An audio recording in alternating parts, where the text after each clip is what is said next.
Good afternoon, everybody. You can see how the seasons are changing very strongly around the equinox, because last week it was not this light when we were, having the teachings. So let's cultivate our motivation and think for a moment of the qualities of the Buddha, Dharma, and Sangha. The fact that all the afflictions and their seeds and latencies have been ceased so that they never return again. And all the realizations in their mind streams, all the cultivation of good qualities, compassion, generosity, and so forth. And then to remember that we have the potential to become a Buddha and to work for the benefit of sentient beings the same way the Buddha does, spontaneously and effortlessly. And so seeing that we have that nature, that potential, let's make a strong determination to cultivate it and bring it forth and attain full Buddhahood for the benefit of all beings.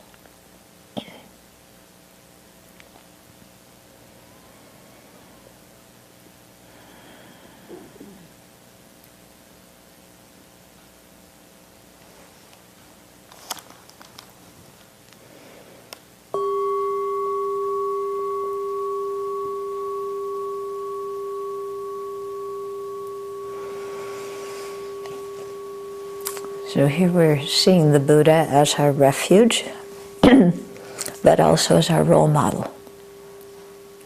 Yeah? Because sometimes when they teach refuge, they say it's like a child goes to their parents for protection. We go to the Buddha, Dharma, and Sangha for protection from the dangers of cyclic existence. But it's not just an external protection. In fact, it may not be much of an external protection at all. The real thing is that the Buddha is our role model for what we want to become, and so we want to develop those same qualities. Yeah. And so that's why we're here. That's what we're doing. Yeah. And so it took the Buddha a bit of time to develop all those qualities. It will take us some time too. But it's the most worthwhile thing we can do, and so we remain committed to doing that. And we go up and we go down, and it doesn't matter much because we're going towards Buddhahood. Okay, so we've been talking about the ultimate bodhicitta, the wisdom that directly realizes emptiness. And we were talking about definitive and interpretable teachings, and now the text is going into a little bit the topic of the four seals and what each of the tenet systems says about the fourth seal, that all phenomena are selfless. Okay, so just to briefly go over the four seals, that all conditioned phenomena are impermanent. All things that are afflicted by ignorance and karma are in the nature of suffering. All phenomena are selfless, and nirvana is peace. And so those four are the conditions for some tenet system being considered a Buddhist tenet system. Okay. Now, amongst the third one, all phenomena are selfless, then you have so many varieties within the Buddha Dharma of what selfless means and what exactly is selfless. Okay, so which things are qualified by selflessness and what kind of selflessness they're qualified by. So that's the fourth one. Okay, so the fourth of the four seals. Okay, so now that's the third. Sorry, the third of the four seals. So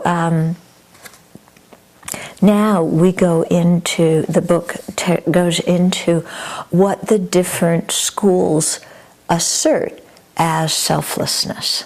Okay, so I'll just read a little bit here, and also we'll be looking at the chart that I prepared, which for the people online, you have the URL somewhere, so you can go and download it.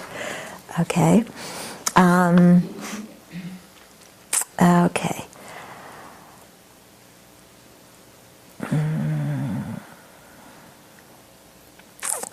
Okay, so here talking about the lower schools, the Vaibhasikas and the Sautrantikas, our text says they take the selflessness of the four seals to be the mere selflessness of the person, and that too as a person's being merely empty of being a self-sufficient, substantially existent entity. Okay, and then it goes on a little bit here.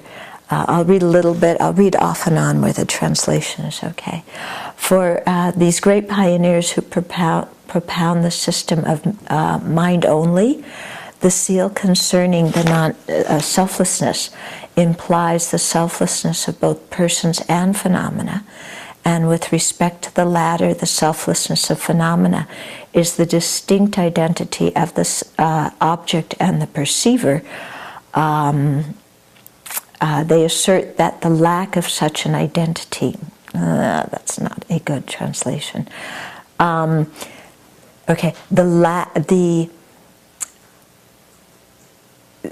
okay, let's look at the chart. It's easier, okay, than dealing with a translation that's difficult. Okay, if we look at the chart that says selflessness, you all have it. Okay, so you'll see that we have the four schools there, and with the Madhyamaka, the fourth school, it's divided into two, the Svatantrikas and the Prasangikas, and the Svatantrikas are divided into two, the Yogacarya Svatantrika Madhyamakas and the Sautantrika Svatantrika Madhyamakas. Okay, so those are our columns going down. Then going across, we have the coarse self of persons, the subtle self of persons, the coarse self of phenomena, and the subtle self of phenomena. Okay, so here when we're talking about the self of phenomena, we're talking about the object of negation, what does not exist, the self that does not exist. Okay, and the selflessness of those things is the lack of existence of that type of self. So when we look, okay, at the core self of persons, well, first of all, we're dividing it into the self of persons and the self of phenomena, okay? And so here, the self of person is self of person, you, me, so on, okay? And in general, but not always, the self of phenomena refers to the self of other phenomena aside from the person.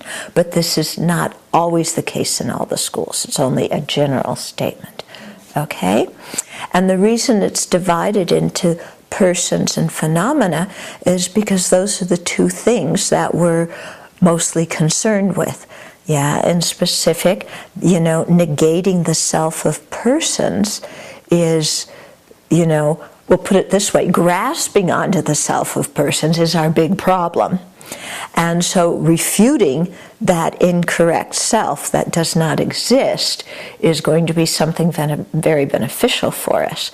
Now, since the self is actually imputed independence upon the psychophysical aggregates, the body, feelings, discriminations, conditioning factors, and consciousness, then the aggregates, which are phenomena, are also important to see how we misconstrue them and grasp them incorrectly, and that we see a self in the aggregates that they lack also.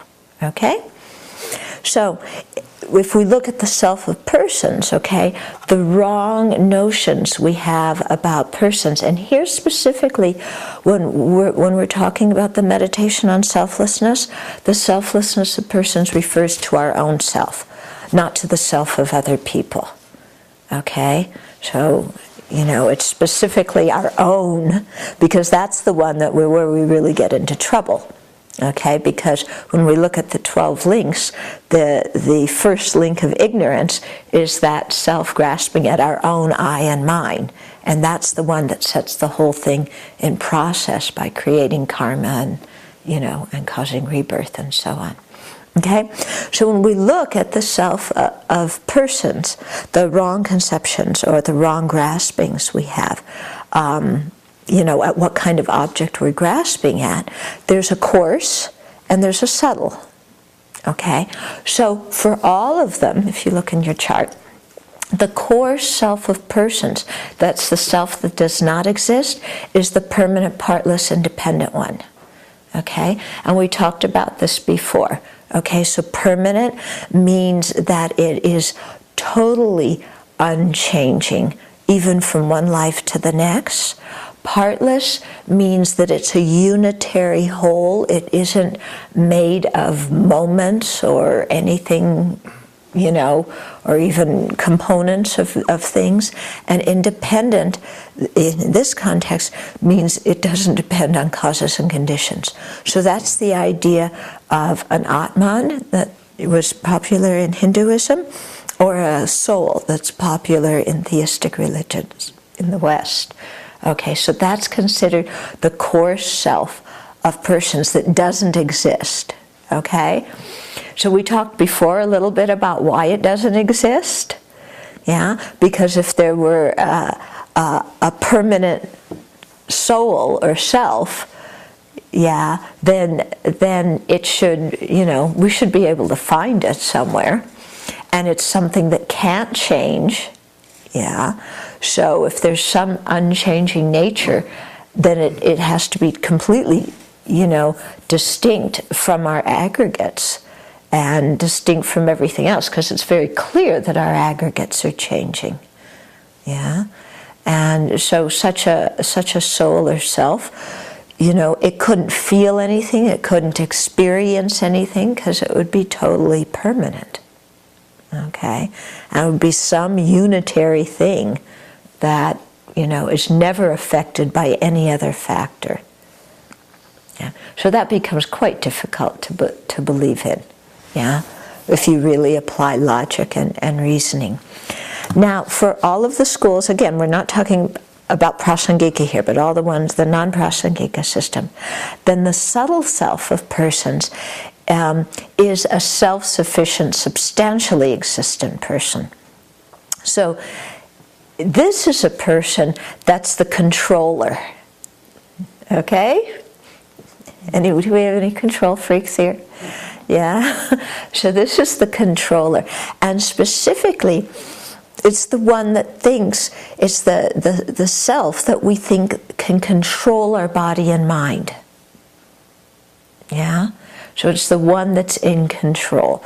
So when we say, like, you know, oh, I can control my emotions, you know, it's this idea that there's an I that's the controller, and then the emotions, which are part of the aggregates, are what's being controlled. Okay? So that in the grasping at the self-sufficient, substantially existent person, there, when we're talking about the person being autonomous or independent, it means distinct from the aggregates. So it's the idea of a distinct controller that is, and again, there's coarse and subtle versions of this too. So I'm just making generalizations here. But a controller that is distinct from the aggregates, that controls the aggregates, that's one notion of it. And a more subtle notion of it is a controller that is part of the aggregates, but also stands out amongst the aggregates. Okay, so when we talk about the first notion of the controller, you know, the analogy that's used. What is the analogy? It's like I think a shepherd and the sheep, or a teacher and the students. Yeah, the shepherd controls the sheep, the teacher controls the students, or the parent controls the students. Their kids, something like that. When you're talking about the more subtle notion of the self-sufficient, substantially existent person, then the analogy used is of a scout and the head scout. So the head scout is still a scout, but it's prominent amongst all the scouts. Okay? So there, the feeling is that, okay, there's the aggregates, but amongst the aggregates, the mental consciousness is chief, and the mental consciousness controls and bosses around all the other aggregates. Okay, so within this self-sufficient, substantially existent self, there's a coarse and a subtle notion, too. Okay, and they have all sorts of debates about this and the difference between this and the permanent, partless, and dependent one. But we're not going to get into that right now. Okay, you can read chapter 4 of Chandrakirti's supplement. It goes into that in great detail. But so this idea of a controller, so this is a feeling of self that comes up for us, doesn't it? It's like, I'm gonna, and often we get into this thing of, I'm gonna will myself to do something. Yeah, when we have this saying, I'm gonna will myself. Yeah, I can control my body, I can control my mind, I can will myself. Well, that's where that grasping at a self-sufficient, substantially existent person is coming from. Okay, that's that notion. Now, so all the schools except the Prasangika, that's what they assert to be the coarse and subtle selflessnesses of person. Okay, but when you look at what the Prasangika says, the self-sufficient, substantially existent person is not the subtle self of person, it's the coarse one. Okay? And the subtle one is an inherently existent person, or a truly existent person. Okay? So what's the difference here? Well, an inherently existent person is one that exists without being merely labeled in dependence upon the aggregates. Okay, so one that exists without being merely labeled. In other words, it's findable somewhere there in the aggregates. That's that self. That's the inherently existent one. And they say that it appears to be mixed in with the aggregates, but also slightly apart from them. Yeah, so it kind of hides out in the aggregates, but when you look for it, you can't find it. Yeah, but it's anything beyond what is merely labeled as I, in dependence on the aggregates. Okay, so some kind of findable self that's there in the basis of designation. In other words, within the body and mind. You can isolate something and say, that is really me, my true self, or my higher self, or my real self, or my enduring self, or some notion, of something there. Yeah. Of course, when we look, the self is totally dependent, isn't it? It's dependent on causes and conditions, it's dependent on the aggregates, dependent on parts, and it depends on being conceived and labeled. It doesn't exist separately from the mind that perceives it. Okay? So, this is a big switch with what the Prasangikas are doing. It's very big because from the Prasangika viewpoint, the other systems are not negating enough Yeah, they're only negating a self-sufficient, substantially existent person. And because they haven't properly identified the subtle self to be negated in the emptiness meditation, they're not going to be, even attain the path of seeing or the path of preparation, because they haven't negated enough. They don't have the right object of what they're proving doesn't exist. Okay, so this is a big deal, because if people are meditating on the lack of a self-sufficient, substantially existent person, and they realize it, I mean, it's excellent, and you certainly reduce a lot of defilements, but you can't even uproot one defilement from the root, because the subtle self hasn't been correctly identified and negated. Okay, so it's a big deal. It's a big deal. Yeah, so you can really see here that the Prasangika system is quite unique. And actually, as you get more into the tenet systems, the uniqueness of put it this way, the ramifications of negating inherent existence rather than self-sufficient, substantially existent person, it influences so many aspects of the other tenets that are held. Yeah, so it doesn't just influence what you assert as conventional truth and ultimate truth. It influences what you think the wisdom realizing emptiness is. It influences what realizations you have to progress on the 5 paths. It influences so many different things. Okay, just what you assert as the self that doesn't exist. Okay, now if we look at the selflessness of phenomena, there we're talking about, the idea of the phenomena, the object of apprehension, of the grasping, yeah, what we're grasping at when we grasp at a self of phenomena, okay? So you'll see that the Vaibhasikas and Satantrikas don't even talk about a self of phenomena. Okay? Or if they do talk about it, they talk about it as the aggregates that are the possessions of a self-sufficient, substantially existent person. Okay? So they negate a self-sufficient, substantially existent person and anything that belongs to such a person. The belongings meaning the aggregates. So that's how they would approach any kind of self of phenomena, but they don't directly negate it. Okay? But when you get into the Mahayana tenet systems, then you'll see that they do negate a self of phenomena. Okay?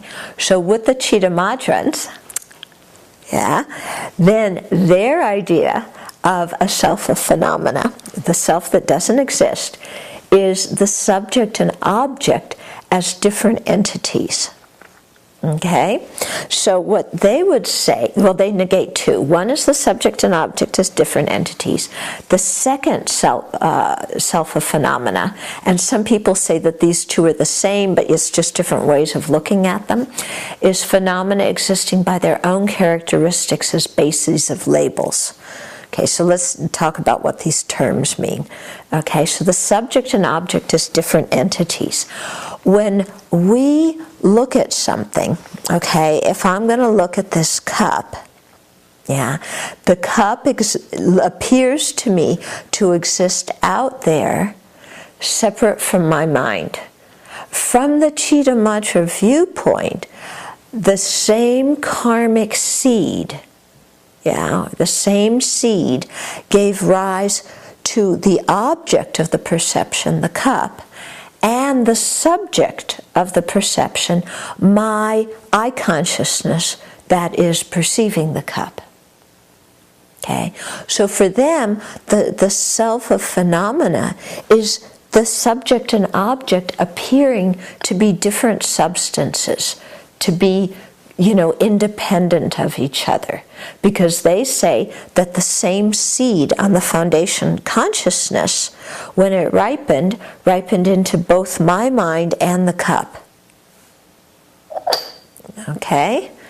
So that's what they talk about as non-duality. It's the subject and object ripening from the same seed that was on the foundation consciousness. And then they have a whole huge explanation of all different kinds of seeds. Yeah. So they'll say that that is one of the self of phenomena that doesn't exist. The other is something existing by its own characteristics as the referent of the term for it. In other words, that there's something in the cup that makes me label it cup. Yeah, rather than, what's the Spanish, French, Chinese, some other language word for cup? Taza. What? Taza. Taza. Okay, that's French? Taza? Taza? Sounds good. Sounds Spanish. I think they're close. But anyway. Okay. Anyway, it is a word for cup. Gee. Okay. And I can't remember, what's the Tibetan word for cup? Boomba. No, not Boomba. Well, anyway. Yeah, Taza. Taza? Taza. Okay. Tas, I think, is French. And Tasa maybe is. Anyway, let's use table, okay? Because I remember the Tibetan word. Yeah, chokse.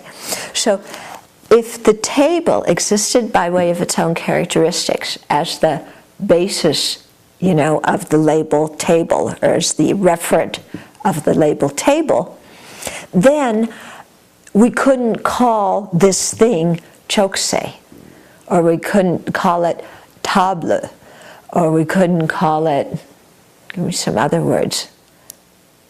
Workbench. Workbench, yeah, sure. Yeah, we couldn't give it any other name because it would exist by its own characteristics as the basis of that.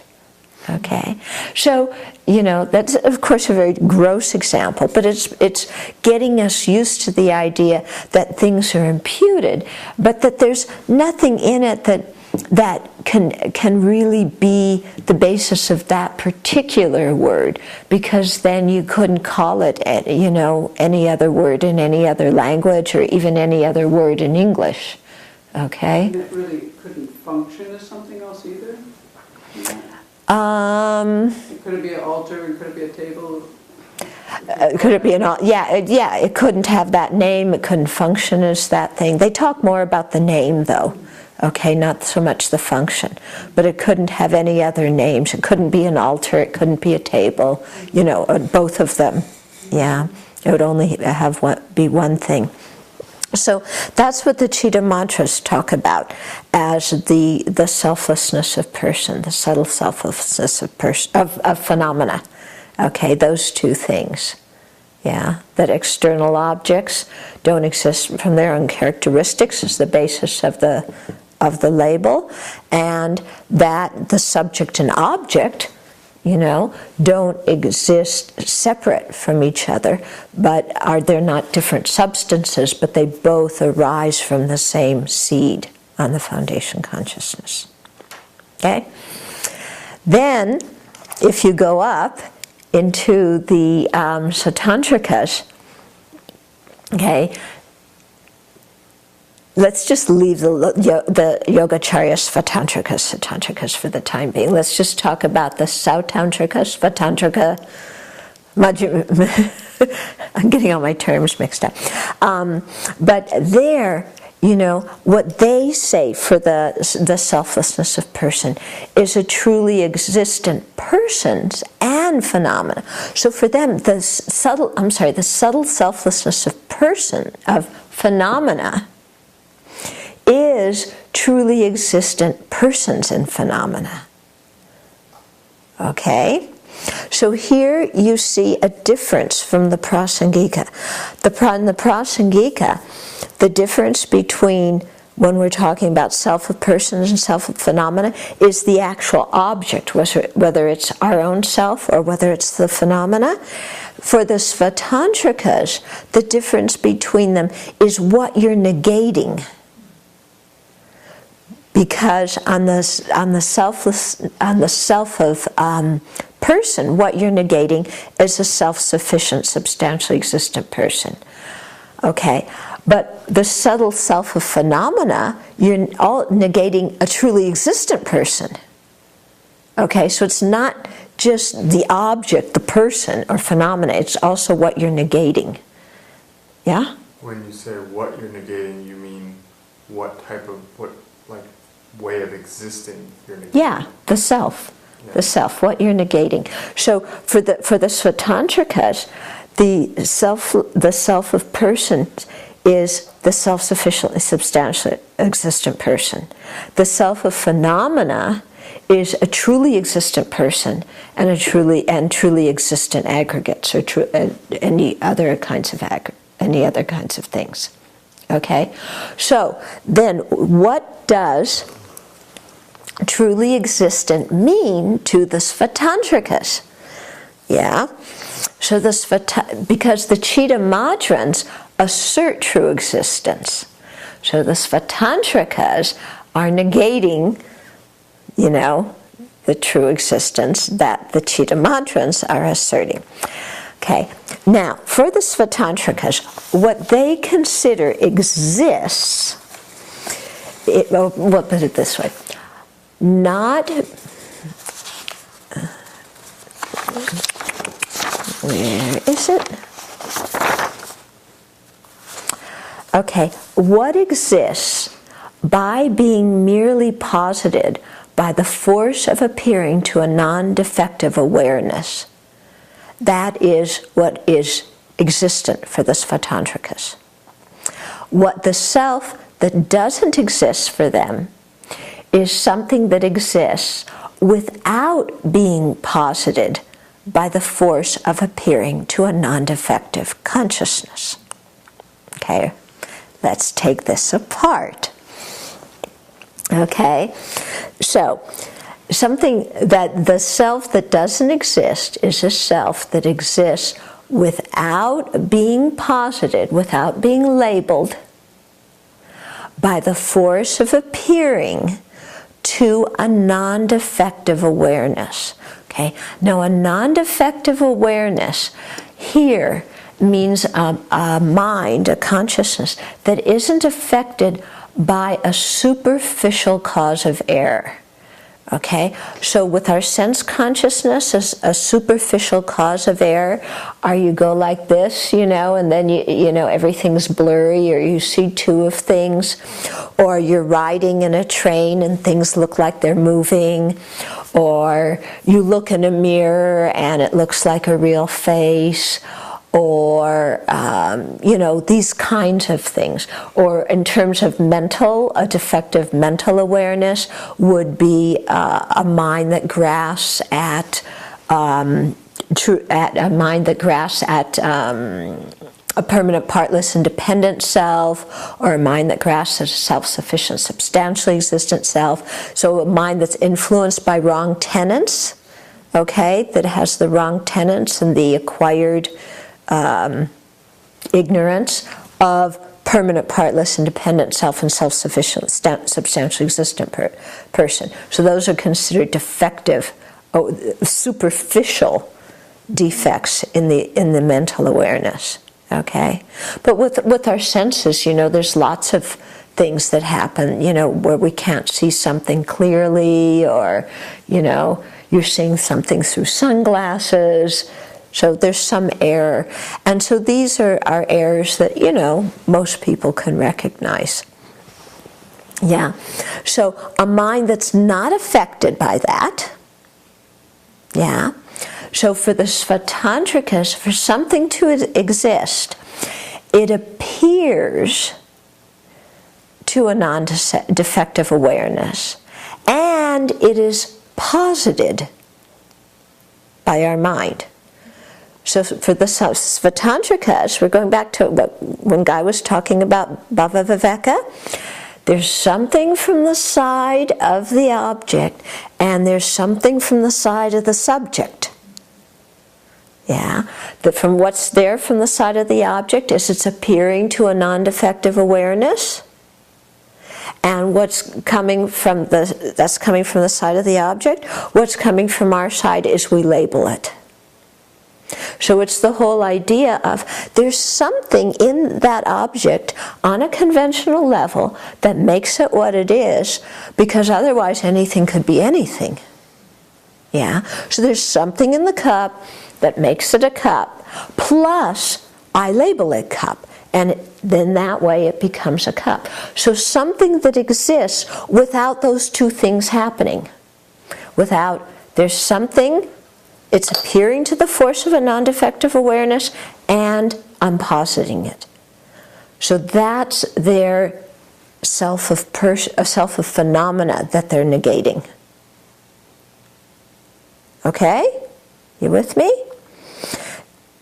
Okay, from the Svatantrika viewpoint, the self that they say does not exist on either persons or phenomena is something that can exist without appearing to a non-defective awareness and without that awareness labeling it. That I just can't imagine what the heck that would be. Well, that, what the heck that would be? Yeah. That is, well, remember when Guy was playing Bhava Viveka, and it sounds very convincing. Like, there has to be something in you that makes you Chuni, because otherwise you could be Semke or Tarpa or Jampel. Okay? So there's something existing from your side that is appearing to my mind, plus I label you Chuni. Okay? So that seems perfectly possible. Yeah? Yeah? So they say that exists, but something that doesn't appear, yeah, to the awareness and is labeled, that has its own identity, like the Chitta Madhyans assert, that is what they're negating. Because remember, the Chitta Madhyans say that, because the Chitta Madhyans negate the external objects, because they say the object and the consciousness perceiving it are one substance, one nature. So then they have to say, but then things are truly existent. They have their own essence, because otherwise everything would just be mush in their system. Okay, so the Svatantrikas are saying, look, you Chitta Madhyans, you're saying that there's a truly existent mind, there's truly existent objects. What are you talking about? Yeah, things have to be labeled. Yeah, so that's the thing that the Svatantrikas are asserting that's new. It's like, they don't exist, yeah, from their own side. They have to be labeled. But they don't only have to be labeled. There's something coming from the side of the object. Okay, so that's the Svatantrikas. Now the Prasangikas, when they're negating the self on both persons and phenomena, what's this? Oh, a tick. You gonna hold him so he can hear the teachings? You're gonna put him outside. He better no.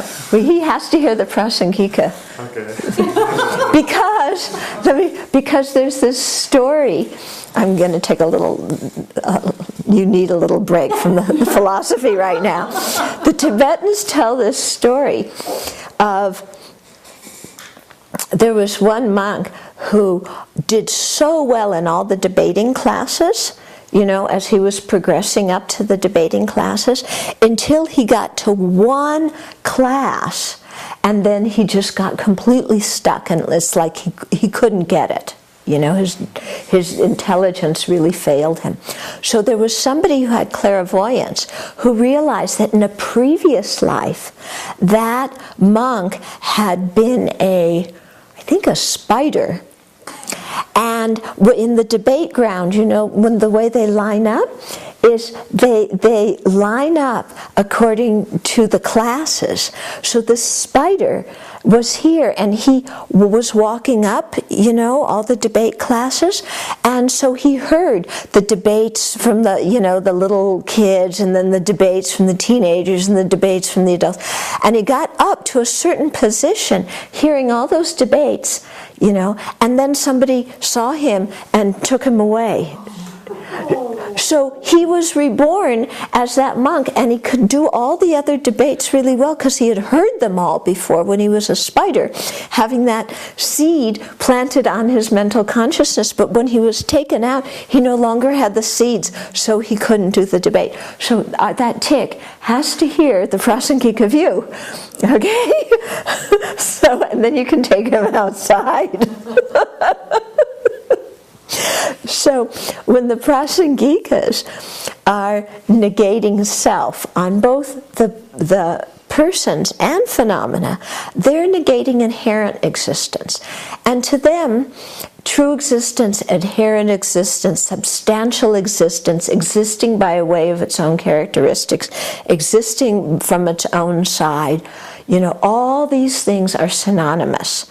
So whereas the other traditions, the other systems will give different ones different definitions, accepting some and negating others, for the prasangika, they all come to the same point. That is, that there's something there on the side of the object, independent, okay, of the mind perceiving and labeling it. Okay? So that's what the prasangikas are negating when they say true existence or inherent existence or existing from its own side, is something that is findable in the basis of designation. So if we apply that to the persons, the basis of designation are our 5 aggregates, form, feeling, discrimination, conditioning factors, and consciousness, and saying that there's something there in the aggregates that definitely is findable, that you can identify as the person, specifically the person that carries the karmic seeds. Because all the schools have to show how karma, still and rebirth function in the face of what they assert as selflessness. Yeah. So all the other schools find something in the basis of designation that they say is the person. Yeah. The prasangikas say there is nothing in the body and mind that is the person.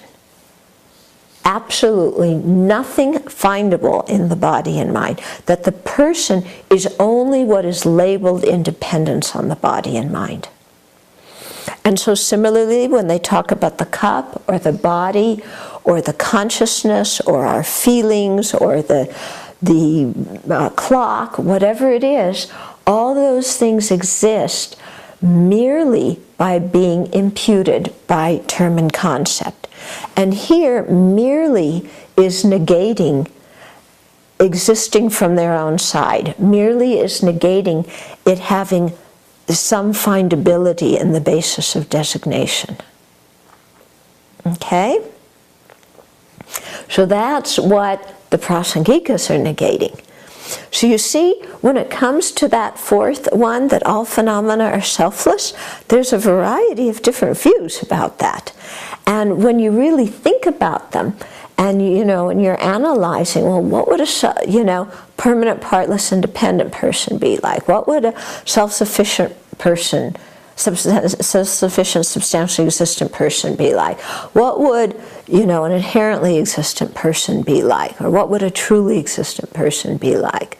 What would my body be if it was the same nature as the mind perceiving it?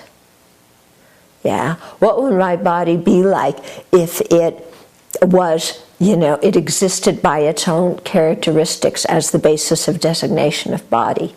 What would my body be like if it if it didn't appear to the awareness and being labeled by, being labeled as well? What would the body be like if it was findable within the basis of designation?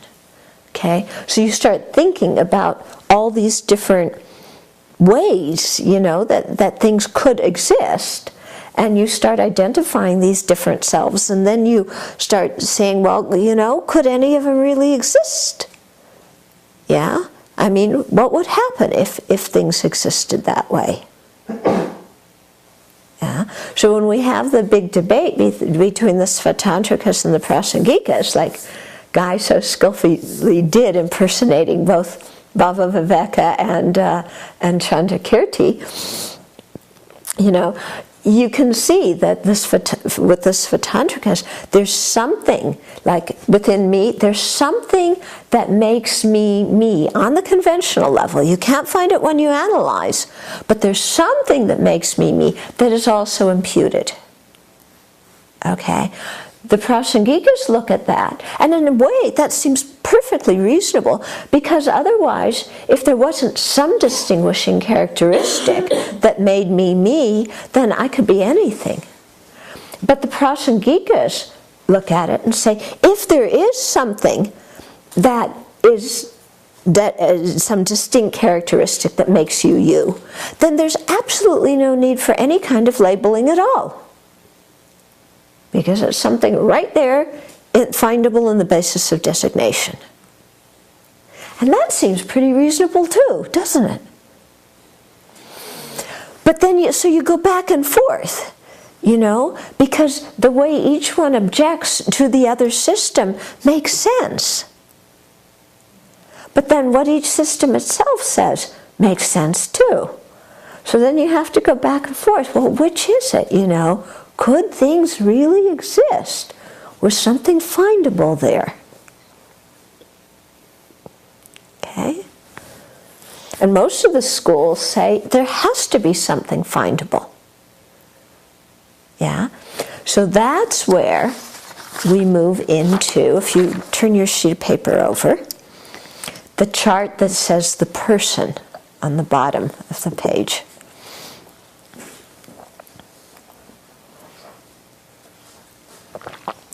But before we get into that, let's see if there's any questions so far. There's a question online. Oh, yeah. Okay. She said, then what is the nature of the existence of karmic seeds? How do they move through lifetimes?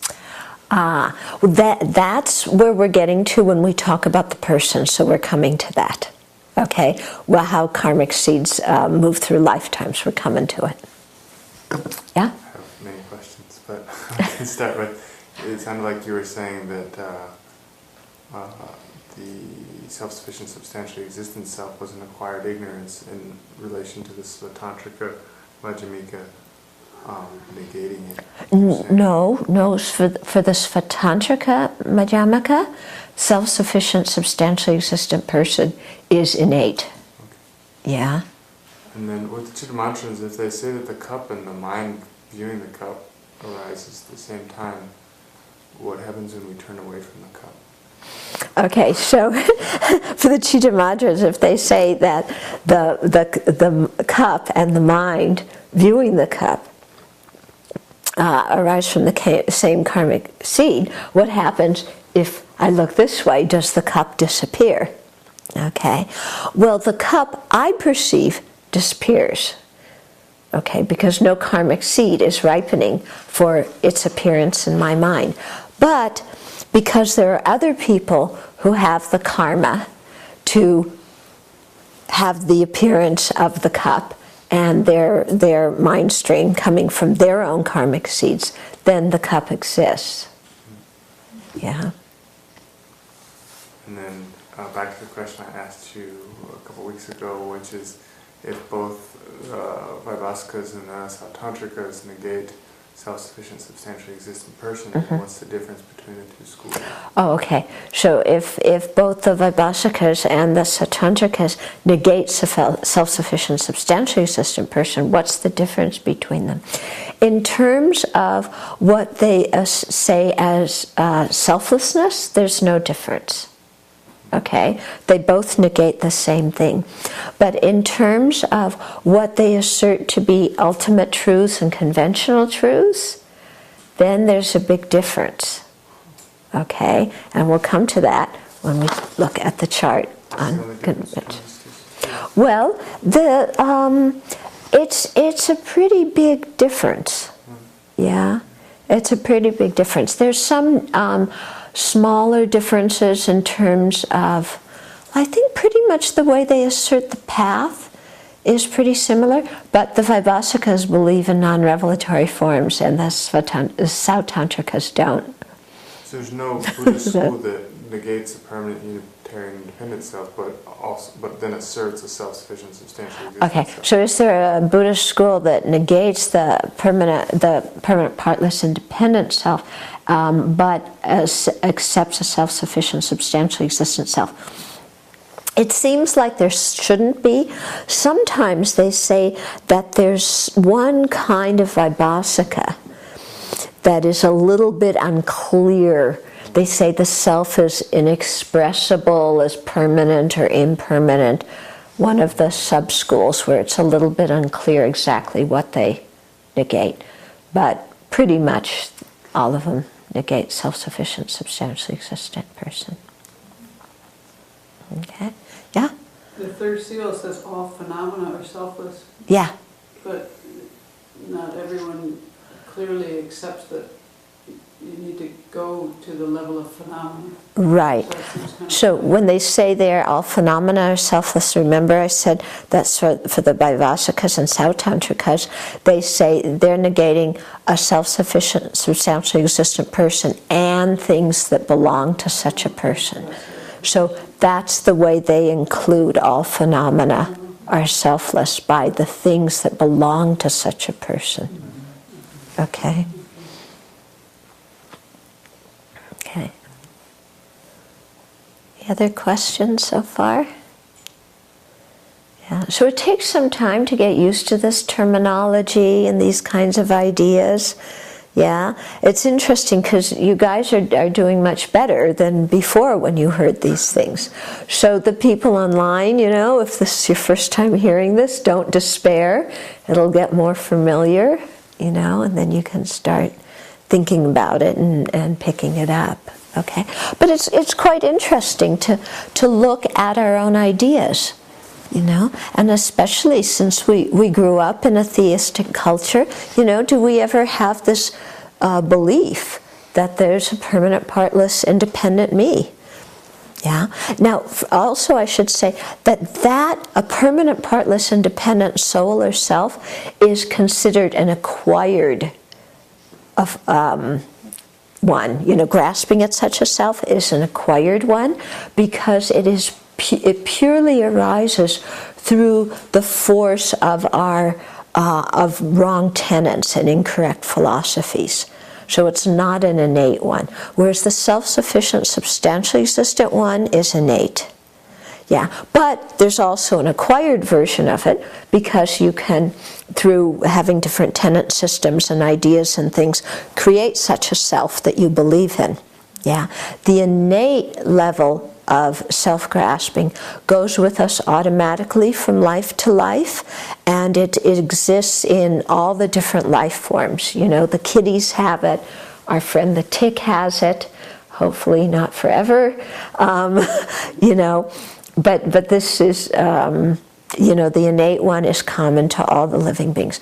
The acquired one is the one that we get from reasoning in an incorrect way and coming to the wrong conclusion, but we believe it's the right conclusion.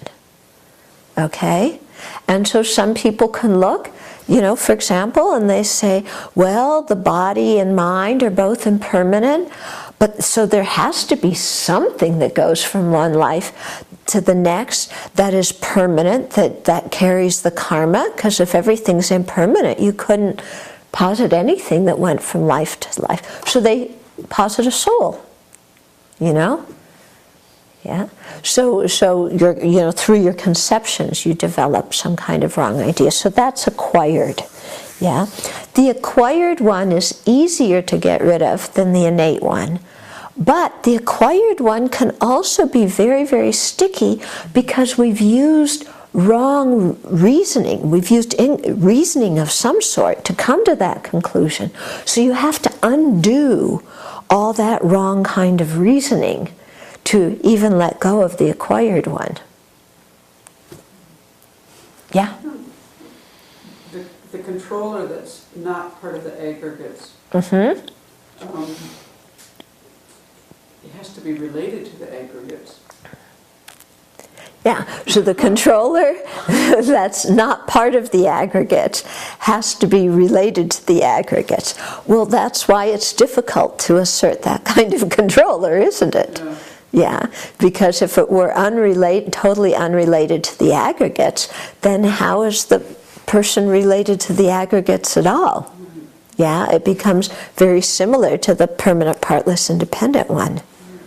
Yeah. Mm-hmm. So this innate level of self-grasping can't be undone by reason. Okay, so can the innate self-grasping be undone by reasoning alone? You have to use reasoning to undo it. Okay. Actually, to even get rid of, to get rid of even the acquired one from the root, you need direct realization. Yeah? Yeah. But for the innate one, to refute the existence of that self, we use arguments that are actually related to the acquired one. In other words, if the innate one existed, it would exist like the acquired one would, and therefore these reasonings, these faulty reasonings would occur. Okay?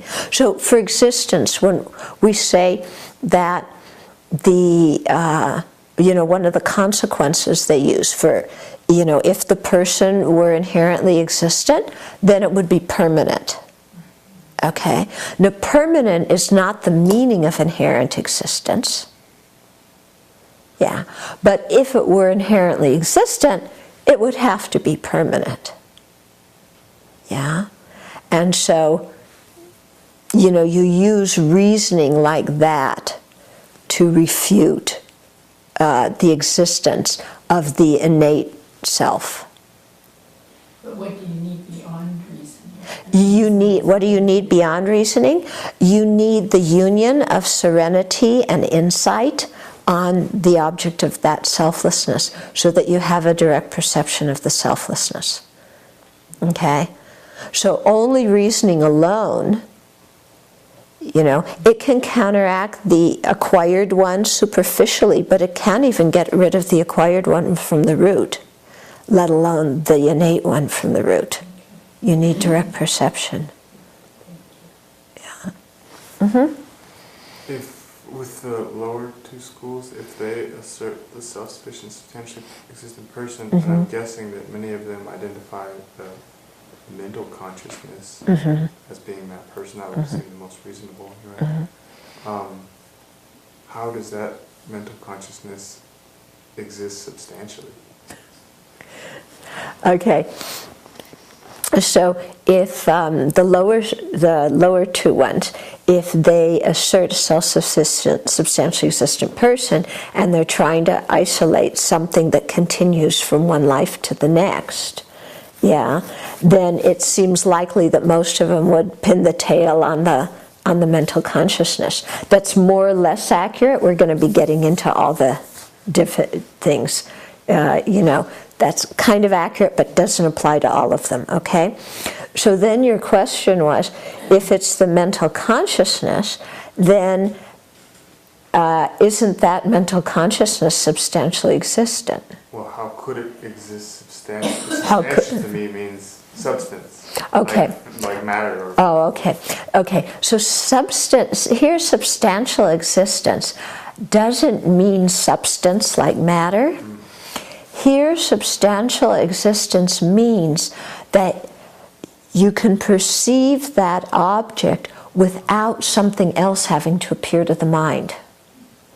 So, even the lower schools say the person is not substantial. It's imputed in the sense that to perceive the person, you have to perceive the person's body or their voice or their mind or something like that. So it's in that way that they say the person is imputed. But when they say that the mental consciousness, those that say the mental consciousness is the person, the mental consciousness does substantially exist. Yeah, because you can perceive it directly, nothing else has to appear. Yeah. And especially in the lower schools where they're asserting these, partless moments of consciousness, yeah, that the Vaibhasikas say are ultimate truths, then yeah, there's something there. Okay. Okay, so we're going to stop for now.